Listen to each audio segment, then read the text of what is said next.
Hello good morning students. स्वागत है आप सभी का अपनी अकाउंटिंग क्लासेज में। जैसा कि आप सभी जानते हो कि छुट्टियां हो रही हैं और हम दोबारा से अपनी क्लासेज स्टार्ट कर रहे हैं, जो कि ये ओनली ऑन आप यूट्यूब पर ही देख पाओगे, क्योंकि मैं इनका लिंक अपने जो व्हाट्सएप ग्रुप में नहीं भेज रहा हूँ। तो देखिए, आई होप सभी ठीक होंगे। अभी तक हमने जो कि लास्ट क्लास जो थी उसमें हमने देखा था, एक क्वेश्चन देखा था और शेयर कैपिटल के बारे में हमने स्टार्ट कर दिया था। तो मैं एक बार हल्का सा शेयर कैपिटल को रिवाइज करवाते हुए चल रहा हूँ कि शेयर कैपिटल का मतलब होता है कि जब भी कोई लिमिटेड कंपनी या पब्लिक कंपनी, जिसको हम एक ही नाम देते हैं, पब्लिक कंपनी को लिमिटेड वर्ड यूज करते हैं, तो वो जब भी अपना फंड रेज करना हो या तो उसके लिए वो क्या करती है, शेयर इशू करती है। तो उसी को ही शेयर कैपिटल हम कहेंगे। तो ये पूरा चैप्टर हमने शेयर कैपिटल के रूप में पढ़ना है। तो काइंड ऑफ शेयर कैपिटल के बारे में बात की थी हमने। तो सबसे पहला पॉइंट हमने देखा था कि ऑथोराइज एंड रजिस्टर्ड और नॉमिनल कैपिटल, जिसका मतलब मैंने बताया था बेटा कि जब भी कंपनी अपने आप को रजिस्टर करवाती है पब्लिक कंपनी में, तो उस टाइम वो अपनी ऑथोराइज, रजिस्टर्ड या नॉमिनल कैपिटल को बताती है कि इतनी ही हमें ज़रूरत पड़ेगी इन द कंपनी के प्रोसेसिंग में। तो उसको रजिस्टर्ड करवा लिया जाता है और जो कि अपनी लाइफ में वो उसी कैपिटल को क्या कर सकती है, इशू, यानी कि पब्लिक से वो पैसा ले सकती है। अब इशू कैपिटल क्या होती है? जब भी कंपनी को जरूरत पड़ती है तो वो जो भी पैसा पब्लिक से लेती है, यानी कि पब्लिक में डिमांड करती है, तो उसको इशूड कैपिटल बोला जाता है। यानी कि वो जरूरत पड़ने पर डिमांड करती है, उसको इशू कैपिटल कहा जाता है। जैसे मैंने बताया कि 500 करोड़ रुपए रजिस्टर्ड कैपिटल करवा ली गई और 100 की जरूरत पड़ी, उन्होंने 100 इशू करवा लिया। कुछ साल बाद 100 और की, तो उनकी अब हो गई इशूड कैपिटल 200 करोड़ रुपए। तो ये बात सभी को समझ में आ गई। फिर बात करी गई थी कि सब्सक्राइब कैपिटल। सब्सक्राइब कैपिटल क्या होती थी कि जब डिमांड करी गई, मान लीजिए 100 करोड़ की, और जो कि पब्लिक ने केवल 95 करोड़ ही क्या करा, अप्लाई करा, तो वो बोला जाएगा सब्सक्राइब कैपिटल। अब सब्सक्राइब फुली पेड, अब जिन्होंने सब्सक्राइब किया, जितने भी, मान लो किसी ने, कोई पर्सन एक्स है, उसने 100 रुपए अप्लाई करेगी, मैंने 100 रुपए के शेयर चाहिए, तो उसने दे दिया, तो पूरा का पूरा 100 दे दिया, तो फुली पेड अप कहलाएगा। और अगर 100 जिसने यानी कि पूरा नहीं दिया गया था, वो फुली पेड अप नहीं कहलाएंगे। तो आई होप ये पॉइंट सबको समझ आ गया था, रिवाइज भी हो गया है। फिर भी किसी को डाउट हो तो मैसेज कर सकते हैं।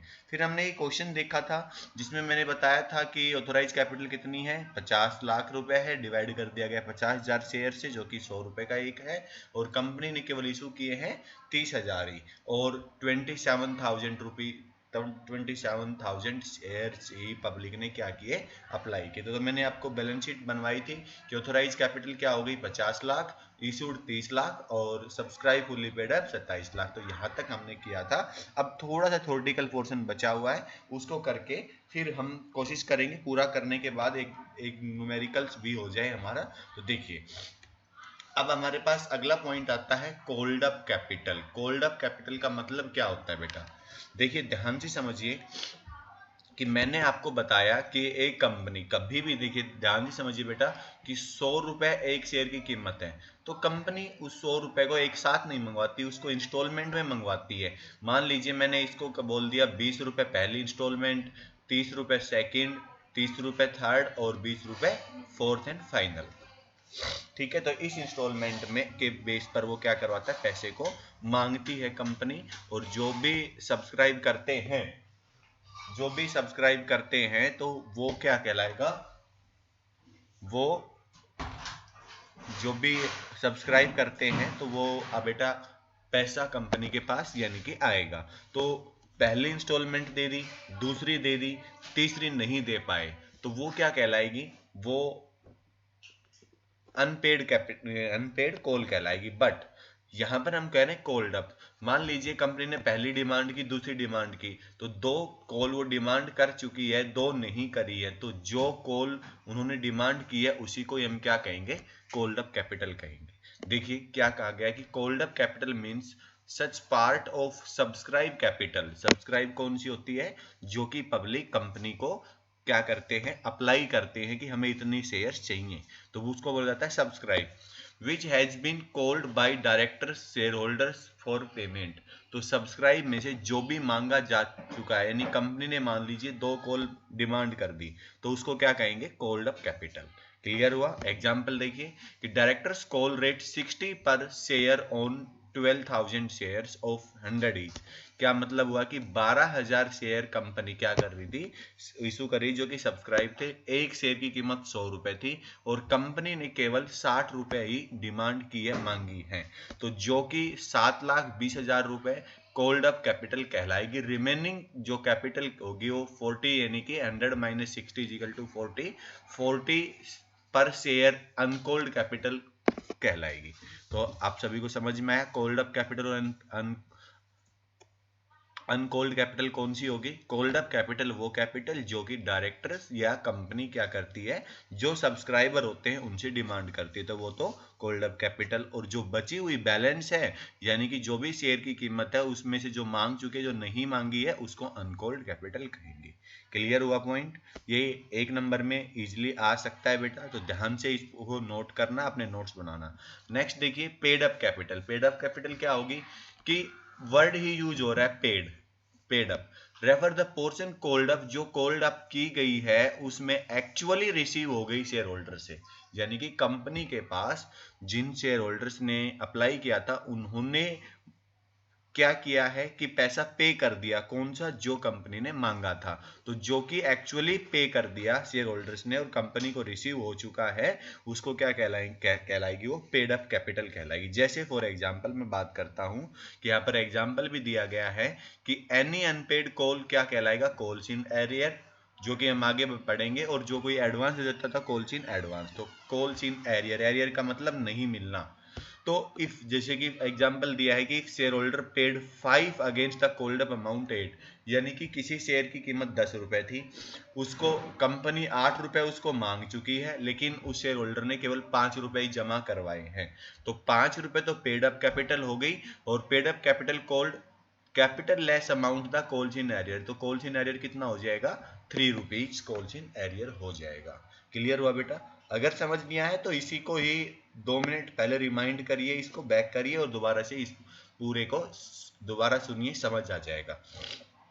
अब इंपॉर्टेंट पॉइंट आता है, जो ये बच्चे काफी कंफ्यूज रहते हैं, तो बेटा ध्यान से समझना है इसको। Reserve capital. रिजर्व कैपिटल क्या है कि section 65 of companies act 2013, only unlimited company having share capital while converting into limited company may be reserve capital। देखिए बेटा क्या कहा गया है कि जो अनलिमिटेड कंपनी होती है, जैसे मैं बात करूं 1% कंपनी, प्राइवेट कंपनी अनलिमिटेड होती है, उसको लिमिटेड कंपनी में कन्वर्ट किया जाता है, तो वो क्या बन जाती है, पब्लिक कंपनी बन जाती है।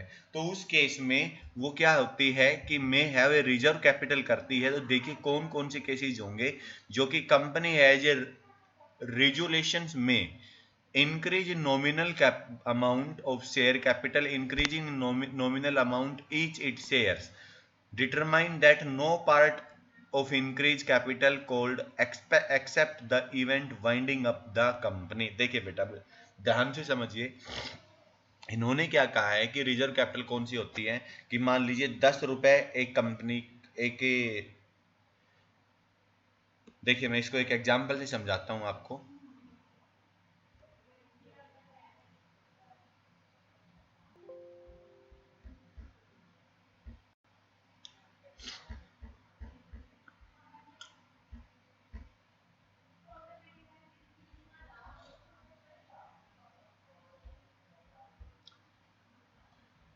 देखिए बेटा मान लीजिए एक कंपनी है,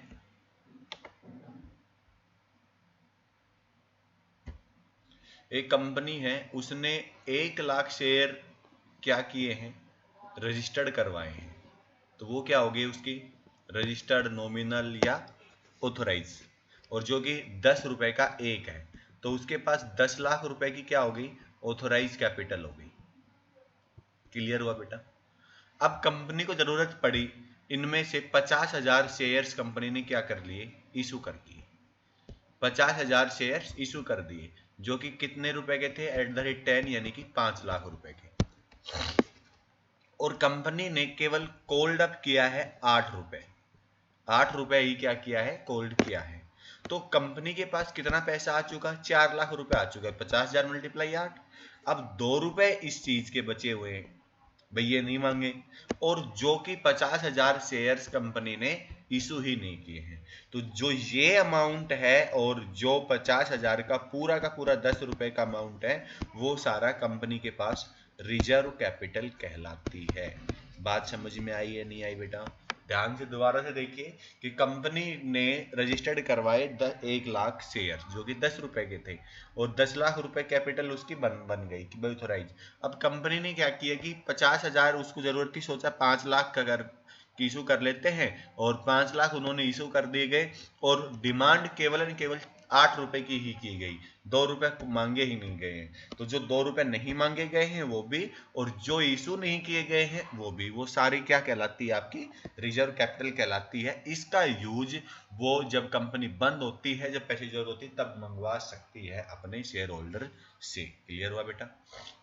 देखिए अब आगे, तो provide the sufficient portions the uncalled share capital. जैसे मैंने बताया ये दोनों पॉइंट थे। पहला वाला पॉइंट तो वो था कि जिसमें जो कि शेयर कैपिटल यानी कि ये वाला पॉइंट 2 रुपीज वाला, और जो इशू ही नहीं करी गई है वो सेकंड पॉइंट था। तो दोनों ही क्या कहलाती हैं बेटा आपके पास, रिजर्व कैपिटल कहलाती है।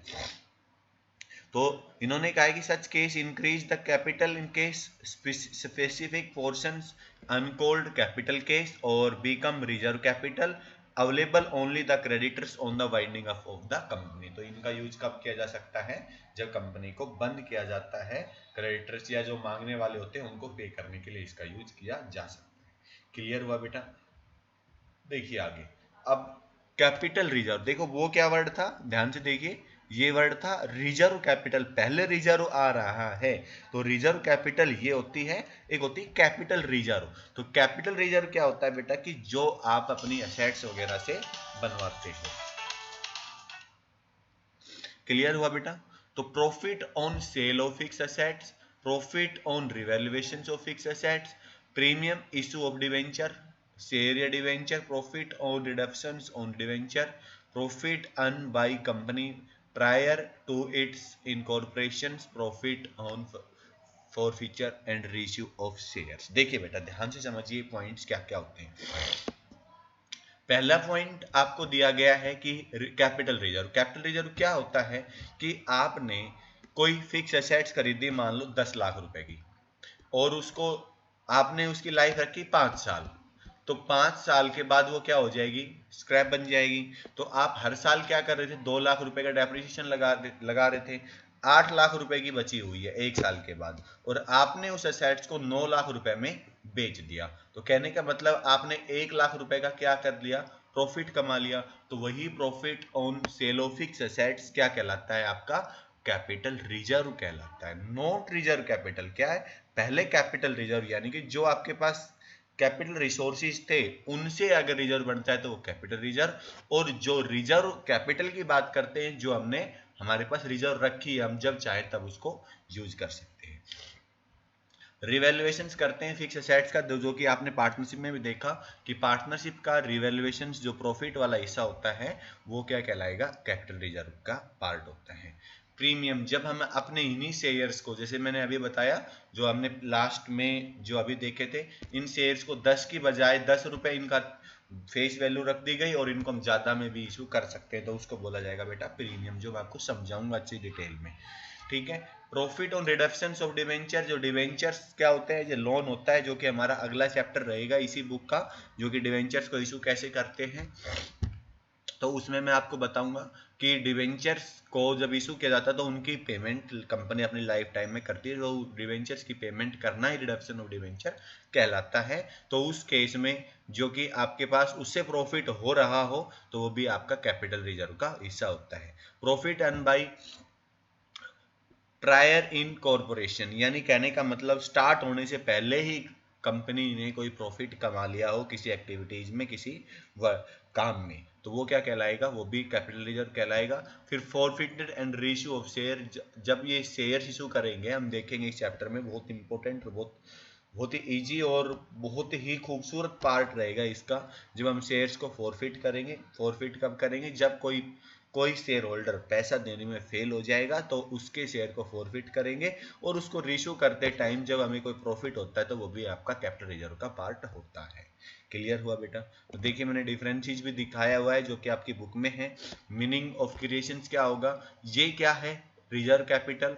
Reserve capital uncalled share capital का पार्ट होता है जो वाइंडिंग अप में यूज होता है। और कैपिटल रिजर्व का पार्ट कौन सा होता है? जो कि सेल ऑफ फिक्स एसेट, जो कि ये सारे पॉइंट्स होते हैं, उनसे अगर बिजनेस को कुछ मिलता है तो वो क्या होगा? आपका कैपिटल रिजर्व। नेसेसिटी क्या होती है? It not necessity create the reserve capital. इसको बनाने की जरूरत नहीं होती, ऑटोमेटिक होता है। इसको बनाने की जरूरत होती है, क्रिएट करना पड़ता है कि ये जैसे ही कोई एक्टिविटीज होगी तो उससे। Resolution required note it's creation. इसके लिए कोई रेजुलेशन पास नहीं करवाया जाता इसके लिए, यानी कि रेजुलेशन रिक्वायर्ड टू, हाँ यानी इसके लिए एक रेजुलेशन रखा जाता है कि भाई हमें इतनी जरूरत है तो इतना ही इशू करना है, बाद में देखेंगे। तो वो उसके लिए रेजुलेशन, इसके लिए कोई रेजुलेशन पास नहीं होता है। जो कि रिलाइज और नॉट रिलाइज, तो रिलाइज का मतलब होता है कि ये हैज बीन नॉट रिसीव्ड, ये रिसीव्ड नहीं होता, ये हमारे पास नहीं होता। ये शेयर होल्डर के पास ही होता है ये पैसा, और ये वाला क्या होता है? रिसीव हो चुका होता है। इसको हम बैलेंस शीट में शो नहीं करते, इसको हम रिजर्व एंड सरप्लस कॉलम बना के रखेंगे जो मैं आपको बताऊंगा। It can be use only winding up, यानी कि जब भी कंपनी बंद होती है तभी यूज होता है, और इसमें कंपनी के प्रॉफिट यानी कैपिटल लॉसेज के बेस पर इसको यूज कर लिया जाता है। फिर ये डिफरेंट चीज आ गए जो कि हम पढ़ चुके थे, ऑथोराइज, नॉमिनल, रजिस्टर्ड कैपिटल और इशूड। ये क्या होती है? जो मैक्सिमम अमाउंट कंपनी ऑथोराइज यानी कि शेयर इशू कर सकते हैं वो अमाउंट, और ये वो जो कंपनी को जब भी जरूरत पड़ती है तो ऑथोराइज में से जो इशू किया जाता है उसको इशूड कैपिटल कहा जाता है। It mandatory association of company, जो स्टार्टेड होता है मेमोरेंडम में, और ये क्या होता है? Association of company, article of association के बेस पर होता है। मेमोरेंडम क्या है? कि जो पर्सन्स है उनका, और आर्टिकल यानी कि जो डॉक्यूमेंट्स का ग्रुप है। लिमिट इसका इक्वल और मोर देन इशूड कैपिटल, बिल्कुल हो सकता है। इशूड कैपिटल के बराबर भी बची हो सकती है, उससे ज्यादा भी हो सकती है। और ये क्या होगा? इट द इक्वल और less than the authorise capital, ये कभी भी ऑथोराइज कैपिटल से ज्यादा नहीं हो सकती। ठीक है? इशूड कैपिटल क्या है? इसी का पार्ट होता है, और ये जब इसका पार्ट है तो मैक्सिमम इशूड जो है वो ऑथोराइज से इक्वल होगी या कम होगी। ठीक है बेटा? देखिए अब इशू ऑफ शेयर, अब सबसे इंपॉर्टेंट पॉइंट जो हमारा आता है वो इसी बेस पर आता है। हम इन तीन तरीके से अपने शेयर्स को इशू कर सकते हैं, जो कि इशू ऑफ शेयर का हम टॉपिक पढ़ेंगे अब, यानी कि पब्लिक में इशू करना। तीन तरीके होते हैं इशू करने के। सबसे पहला by private placement of share, second है by public subscription of share, तीसरा है कंसिडर अदर देन कैश। कहने का मतलब क्या हुआ कि भाई आपने पैसा चाहिए, कैश चाहिए, तो आप क्या करते हो कि अपने शेयर अपने ही कंपनी के अंदर या अपने सगे संबंधी को दिया, तो वो क्या कहलाएगा? प्राइवेट प्लेसमेंट ऑफ शेयर्स कहलाएंगे। कि आपने प्राइवेटली ही शेयर्स को सोल्ड किया, यानी कि उनको दिया, इशू किया और पैसा ले लिया गया। सेकंड है कि आपने पब्लिक के लिए, नॉर्मल पब्लिक के लिए ओपन कर दिया गया कि भाई सब्सक्राइब करिए और पैसा इकट्ठा करिए। अब है कि आपने अदर देन कैश, यानी कि आप बिजनेस की एसेट्स राइज कर रहे हो, एसेट चाहिए, तो उसको कैश ना लेके, कैश ना देके आप उसको शेयर दे रहे हो, तो वो क्या कहलाएगा? कि for consideration other than cash. Next देखिए बेटा, तो सब हम पढ़ते हैं प्राइवेट प्लेसमेंट ऑफ शेयर्स का मतलब क्या हुआ। प्राइवेट प्लेसमेंट ऑफ शेयर्स का मतलब हुआ, सिंपल सा है कि जैसे कि कोई प्राइवेट कंपनी है या कोई लिमिटेड कंपनी भी है, तो वो भी क्या करती है? कई बार प्राइवेट प्लेसमेंट ऑफ शेयर्स करती है। तो section 42 of the companies act 2013, एक कंपनी में issue share on private placement basis also. Sometimes the promoters of the company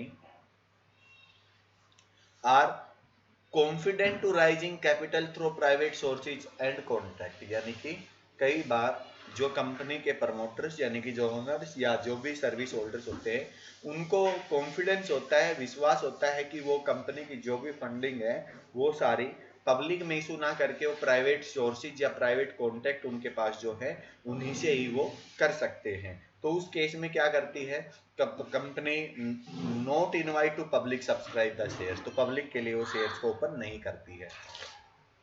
तो प्राइवेट प्लेसमेंट में मैंने बताया share to promoters, their friends, relative, shareholders in the group of company, जैसे mutual fund ले लिए गए, और नॉन रेजिडेंट इंडियंस जो एनआरआई है उनसे पैसा ले लिया, फाइनेंशियल इंस्टीट्यूशन से लाइक एलआईसी, यूटीआई यानी unit trust of India, industrial credit investment corporation ICICI, और when the note effected to public यानी कि पब्लिक को ऑफर नहीं किया जाता, तो उस केस में company not issue to prospectus. Prospectus क्या होता है बेटा, मैं भी बताऊंगा आपको। प्रोस्पेक्टस वो होता है जो कंपनी के बारे में पूरी डिटेल दे कि कंपनी कब बनी थी, क्या काम करती है, कौन उसके डायरेक्टर हैं, उसकी कितनी ऑथराइज कैपिटल है, उसका क्या ऑब्जेक्टिव है, कब तक वो काम करना चाहती है, क्या मतलब उसका प्रॉफिट मोटिव है, सर्विस मोटिव है, मैन्युफैक्चरिंग है, हर डिटेल। जैसे फॉर एग्जांपल आप क्या करते हो, आप जैसे ही 12th के बाद क्या करोगे, कॉलेज में जाओगे तो उसके लिए एक प्रोस्पेक्टस खरीदना होगा, उसकी information same as it is company क्या करती है कि कंपनी भी जब शेयर्स इशू करती है तो कंपनी प्रोस्पेक्टस इशू करती है, जो कि पब्लिक या जो भी शेयर होल्डर है वो उसको डीपली उसकी स्टडी करके और अपने शेयर्स को खरीद सके। Instead the issue of prospectus of the promoters are required to prepare a draft prospectus non in statement in lieu of, यानी कहने का मतलब जो एक ड्राफ्ट बनाया जाता है प्रोस्पेक्टस का उसको स्टेटमेंट ऑफ ल्यू भी बोला जाता है। इसका मतलब क्या हुआ कि एक उसमें स्टेटमेंट है कंप्लीटली उस कंपनी की, जो कि जिसके बेस पर आप उसकी स्टडी करके डिसीजन ले सकते हो परचेज द शेयर्स और नॉट परचेज द शेयर्स। ठीक है, तो the nominal value of the equity shares, तो कंप्लीटली उसमें लिखा होता है कि शेयर की नॉमिनल वैल्यू क्या होगी, वो किस वैल्यू पर इशू किया जा रहा है, प्रीमियम पर या डिस्काउंट पर या एट, यानी कि जो उसकी कॉस्ट है एट पार जिसको हम बोलेंगे, अभी सब बताऊंगा मैं आपको, तो उस बेसिस पर उस कंपनी को भेजा जाता है। तो entry issue of sweet equity share same the issue share, यानी कहने का मतलब जो प्राइवेट प्लेसमेंट की बात हुई है उसको हम स्वीट इक्विटी शेयर्स भी बोल सकते हैं, क्योंकि वो अपने एम्प्लॉइज को दिया जाता है, और एम्प्लॉइज को जो शेयर्स दिए जाते हैं कम में तो वो स्वीट इक्विटी शेयर्स बोले जाते हैं। इसका टॉपिक बेटा पहले था, अब आपका हटा दिया गया है, और अभी नोटिफिकेशंस नहीं आएंगी क्योंकि शायद आपका सिलेबस थोड़ा कम किया जाए या ज़्यादा किया जाए, जो भी आएगा तो उसके बेस पर हो सकता है कि ये ऐड कर दिया जाए या ना भी किया जाए। तो मैं आपको बताता हूँ कि स्वीट इक्विटी शेयर्स क्या होते हैं, जो कि अपने एम्प्लॉइज को इशू किए जाते हैं, जो कि ये वाला टॉपिक इसी के बेस पर है पूरा का पूरा, एम्प्लॉय स्टॉक ऑप्शन प्लान।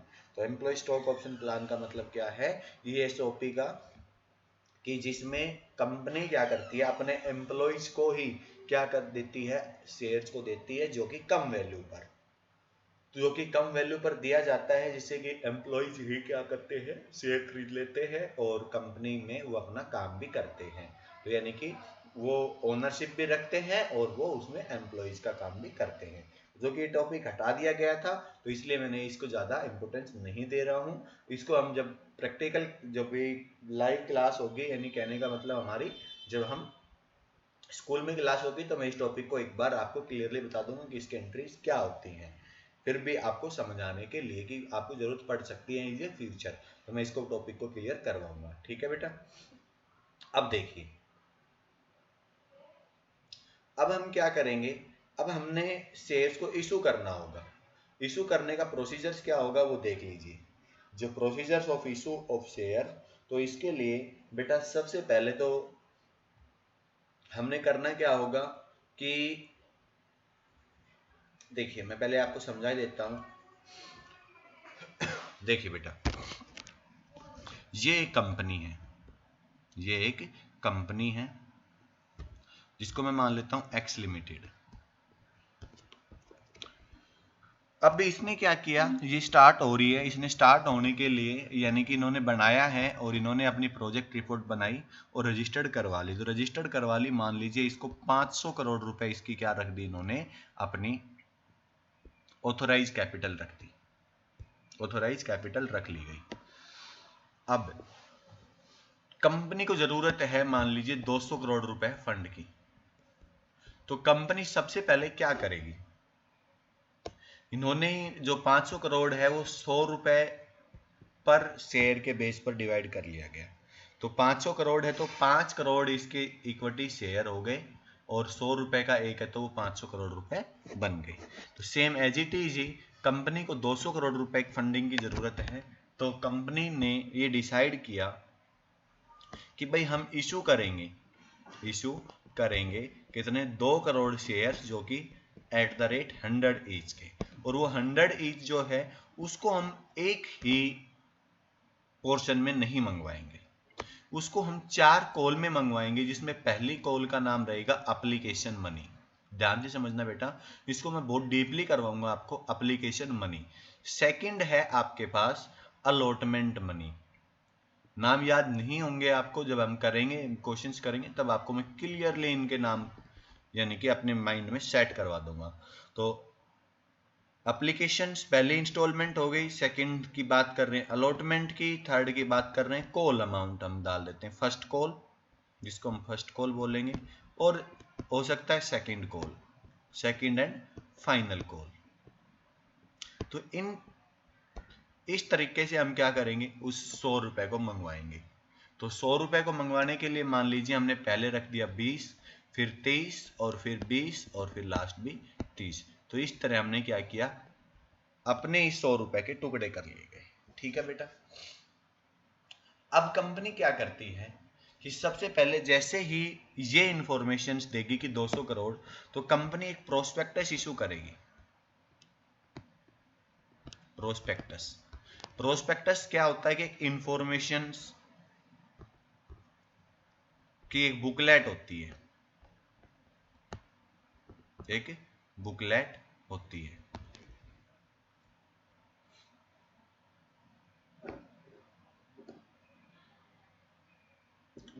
जो कि ध्यान से समझना, बुकलेट होती है जिसमें सारी इंफॉर्मेशन होती है, कंपनी का नाम, कंपनी कब बनी थी, कंपनी को कितना पैसा ऑथोराइज है, कितने की वो इशू कर रही है, एक शेयर की कीमत क्या है, और ये एप्लीकेशन अलॉटमेंट फर्स्ट और सेकंड कॉल भी मेंशन होती है। तो जैसे ही ये हुआ और डेट दे देती है कि इस डेट को हम एप्लीकेशन मांग रहे हैं, इस डेट पर अलॉटमेंट ड्यू होगी, इस डेट पर फर्स्ट कॉल, और इस डेट पर ये, तो सारी डिटेल्स क्या होती है कंपनी के पास क्लियरली वो कर देती है। तो सबसे पहला पोर्शन क्या है कि कंपनी जैसे ही इशू के लिए एप्लीकेशंस क्या करेगी, इनवाइट करेगी, एडवर्टाइजमेंट करेगी, न्यूज़पेपर में, टीवी में, या फिर जो भी मैगजीन्स वगैरह हैं, या किसी भी तरीके से एडवर्टाइजमेंट निकालेगी कि भाई ये कंपनी क्या निकाल रही है, शेयर इशू कर रही है। अगर वो फर्स्ट टाइम शेयर इशू कर रही है तो उसको हम बोलेंगे आईपीओ। आईपीओ का मतलब इनिशियल पब्लिक ऑफर, यानी कि शेयर्स के लिए इनिशियल पब्लिक ऑफर दिया जा रहा है।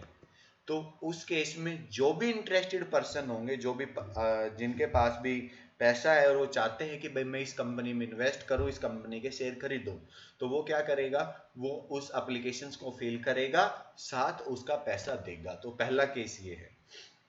अब बेटा इसमें पहला केस ये हो गया कि जब एप्लीकेशंस, एक तो हो गया इशूड, इशूड मतलब मान लो कंपनी ने क्या 2 करोड़ एप्लीकेशन के लिए इनविटेशन भेजा है, और पब्लिक अगर 2 करोड़ की 2 करोड़ ही एप्लीकेशंस आती हैं, तो ये केस होगा। अब आपके पास तीन केसेस बनेंगे इसमें। देखिए बेटा, 3 केस क्या बनेंगे। सबसे पहला तो या तो 2 करोड़ ही एप्लीकेशंस आएंगी, या 2 करोड़ से कम आएंगी, या 2 करोड़ से ज्यादा आएगी, या तो लेस या मोर। अब इनको क्या कहा जाता है, यही 3 कैटेगरी में हमने अपने इस चैप्टर को पढ़ना है। अगर 2 करोड़ ही आती हैं, यानी कि जितना आप इशू कर रहे हो उतनी ही एप्लीकेशंस आती हैं, तो उसको बोला जाएगा बेटा फुल सब्सक्रिप्शन। क्या बोला जाएगा, सब्सक्रिप्शन। सब्सक्रिप्शन मतलब सब्सक्राइब करते हैं वो, तो सब्सक्रिप्शन, फुल सब्सक्रिप्शन हो गया, जितना मांगा उतना ही मिला। अगर फुल सब्सक्रिप्शन यानी कि 2 करोड़ से कम आती हैं, तो उसको हम बोलेंगे अंडर सब्सक्रिप्शन, अंडर सब्सक्रिप्शन। और अगर ज्यादा आता है तो उसको बोलेंगे ओवर सब्सक्रिप्शन। तो बेटा इन 3 कैटेगरीज के बेस पर हमने इस पूरे चैप्टर को पढ़ना है। फुल सब्सक्रिप्शन, अंडर सब्सक्रिप्शन और ओवर सब्सक्रिप्शन। अब फुल सब्सक्रिप्शन आता है, कोई प्रॉब्लम नहीं है, ना तो ज़्यादा पैसा आया ना कम, हम स्मूथली अपना काम कर रहे हैं। अब केस आता है कि अगर वो अंडर सब्सक्रिप्शन, देखिए जैसे कि ये वाला पॉइंट है, डिटो इसी के लिए बताया गया है सारा कंप्लीटली, जो कि अंडर सब्सक्रिप्शंस का केस हो जाता है। मान लीजिए 2 करोड़ आपने एप्लीकेशन इशू करने के लिए इन्विटेशंस भेजा, एडवर्टाइजमेंट निकाली, और पब्लिक ने 2 करोड़ से कम, 2 करोड़ से कम मतलब अगर कंपनी को केवल 90% या उससे ज़्यादा एप्लीकेशंस मिलती हैं तो कंपनी के पास राइट होता है कि वो अपने शेयर इशू कर सकती है। तो मिनिमम रिक्वायरमेंट अंडर सब्सक्रिप्शंस की क्या है, 90%। देखिए सेबी गाइडलाइन, सेबी क्या होती है, जो कि इन शेयर सिक्योरिटीज को कंट्रोल करता है। तो minimum subscription has been fixed है 90%। इशूड अमाउंट की 90% इशूड है। The company has get minimum subscription within 30 days from the date of issue of prospectus. तो प्रोस्पेक्टस देने के, इशू करने के 30 दिन के अंदर वो क्या करेगी, एप्लीकेशंस मंगवाएगी। और एप्लीकेशंस क्या होनी चाहिए, कम से कम 90% होनी चाहिए। अगर 90% एप्लीकेशन नहीं आती है तो कंपनी को क्या करना पड़ेगा, वो वापिस करनी पड़ेगी सारे की सारा पैसा जो जितना भी आया है, और विद इन कितना, 15% पर एनम के इंटरेस्ट के साथ। जितना डिले करेंगे उतना वो किया जाएगा। ठीक है, तो क्योंकि उसके लिए कुछ एक प्रोविजंस भी होता है कि कंपनी कुछ टाइम भी मांगती है सेबी से, वो अप्रूव हो भी जाता है। अगर उस पीरियड में भी नहीं करती तो कंपनी जिस दिन पैसा आया था उस दिन से लेकर, और जब वो पे करती है तो 15% के इंटरेस्ट के साथ उसको पे करेगी। क्लियर है बेटा? तो ये था आपके पास अंडर सब्सक्रिप्शन का पोर्शन। ठीक है, फिर क्या करती है कि देखिए ये कुछ पॉइंट्स है जो कि हम ये आपको क्लास में बताएंगे, जब मैं आपको समझाऊंगा। ये रूल्स रेगुलेशन से छोटे क्वेश्चन बनेंगे इसमें। बड़े का जो कि है, बड़े का जो रोल था वो मैंने आपको बता दिया है, इसी में ही होगा। अब क्या होता है कि कंपनी जब इशू करती है prospectus, document, registrations, authorise capital, cost of preliminary books ये बनाती है, तो इसके लिए जब भी यानी कि कंपनी स्टार्ट होने से पहले जो खर्चा किया जाता है डॉक्यूमेंटेशन पर, तो उसको क्या बोला जाता है बेटा, प्रीलिमिनरी एक्सपेंसेस कहा जाता है। जो कि हम शेयर इशू करते टाइम भी, जैसे जो क्लर्क रखे, पैसे इकट्ठे हुए, बैंक चार्जेस, या जिसको भी हमने ये शेयर इशू करने का काम दिया तो उसको पैसा देंगे, वो सारे क्या कहलाएगा, प्रीलिमिनरी एक्सपेंसेस कहलाएगा। देखिए आप, मैं ये क्वेश्चंस करवाने जा रहा हूँ। ये क्वेश्चंस करने से पहले आपको ये पता होना चाहिए कि इसकी एंट्रीज क्या होंगी, एंट्रीज कैसे करेंगे। तो आई होप आपको यहाँ तक समझ में आया हो। तो पहले आप केवल यहाँ तक समझिए, फिर हम नए सिरे से कल वाली जो क्लास होगी उसमें मैं जर्नल एंट्री यानी कि रिकॉर्डिंग सिखाऊंगा कि इशू ऑफ शेयर कैसे किए जाते हैं। तो आज के लिए इतना ही काफ़ी है। तो आप इसको एक बार इस वीडियो को देखिए, समझ में आती बार बार रिपीट करके देखिए, और जब भी कोई प्रॉब्लम आती तो पूछिए, मैं इसको दोबारा से समझाने की कोशिश करूंगा। Thank you for watching this.